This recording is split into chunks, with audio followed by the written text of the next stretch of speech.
बेकायदेशीर शस्त्र साठ्यावर सांगली पोलिसांचा घाव, एक पिस्तूल, एक तलवार जप्त, 2 इसम अटकेत.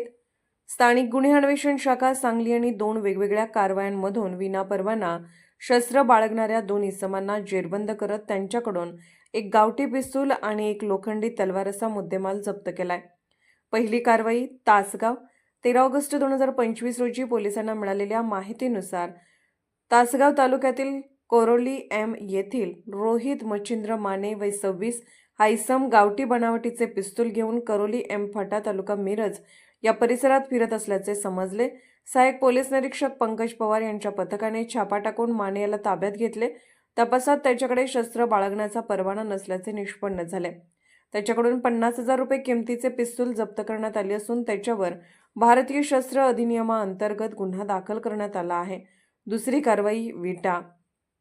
14 ऑगस्ट 2025 रोजी विटा शहरात मायकानगर परिसरात साईनाथ सुनील धुमाळ वय 20 हा इसम हातात तलवार घेऊन फिरत असल्याची माहिती पोलिसांना मिळाली.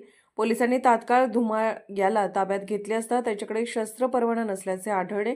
त्याच्याकडून 300 रुपये किमतीची लोखंडी तलवार जप्त करून भारतीय शस्त्र अधिनियमाअंतर्गत गुन्हा दाखल करण्यात आला आहे.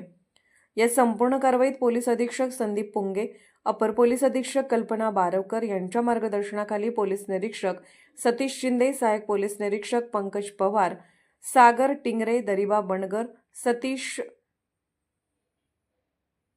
माने, अनिल कोळेकर, मच्छिंद्र बरडे, संदीप नलावडे, नागेश करात, अमर नरळे, अमीरशाह फकीर, सागर लवटे, संदीप गुरव, उदयसिंह माळी, प्रकाश पाटील तसेच सहाय्यक पोलीस निरीक्षक सिकंदर वर्धन, स्थानिक गुन्हे अन्वेषण शाखा सूर्यकांत साळुंखे, संजय पाटील, हनुमंत लोहार, सोमनाथ गुंडे, अतुल माने, अमर नरळे, प्रमोद साखरपे, सुनील जाधव, अभिजित ठाणेकर, सोमनाथ पतंगे, शिवाजी सीत, गणेश शिंदे आदींचा सहभाग होता.